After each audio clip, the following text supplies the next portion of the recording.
Assalamualaikum warahmatullahi wabarakatuh. Nama saya Nur Natasha Binti Johari. Hari ini saya akan menerangkan tentang syarat sah tayamum. Yang pertama, pengertian tayamum.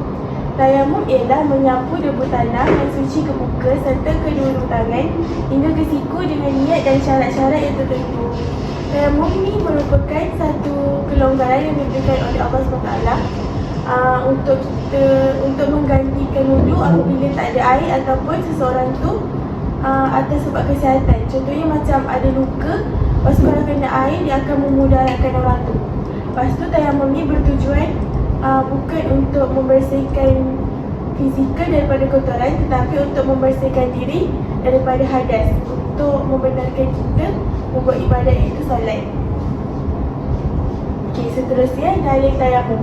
Allah berfirman dalam surah Al-Ma'idah ayat ke-6, iaitu sedangkan kamu tidak mampu oleh air, maka hendaklah kamu bertayamum dengan tanah iaitu debu yang suci.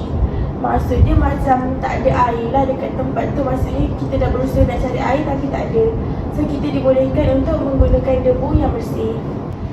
Okay, seterusnya kita akan masuk kepada syarat sah tayamum.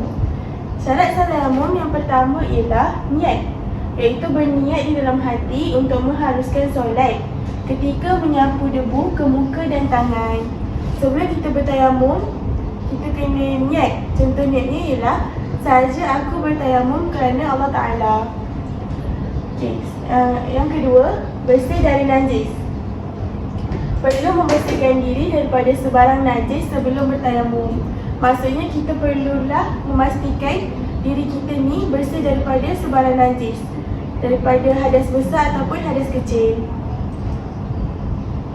Yang ketiga, waktu solat. Tayamum ni dilakukan setelah masuk waktu solat. Maksudnya kita dah dengar azan tu, barulah kita ambil tayamum. Kalau sebelum azan tu, kiranya macam tayamum tu tak sah. Okey, yang keempat, debu tanah. Kita mestilah menggunakan debu suci yang tidak bercampur kapur atau tepung dan belum pernah digunakan. Kita kena pastikan debu tanah yang kita nak guna tu betul-betul suci. Maksudnya belum pernah digunakan sebelum ni. Okay, seterusnya, berusaha mencari air. Kita telah berusaha mencari air terlebih dahulu. Maksudnya kita kena pastikan kita tayamum tu kita dah cari air betul-betul dekat seluruh tempat. Kalau kita tak jumpa air tu, barulah kita guna debu tanah.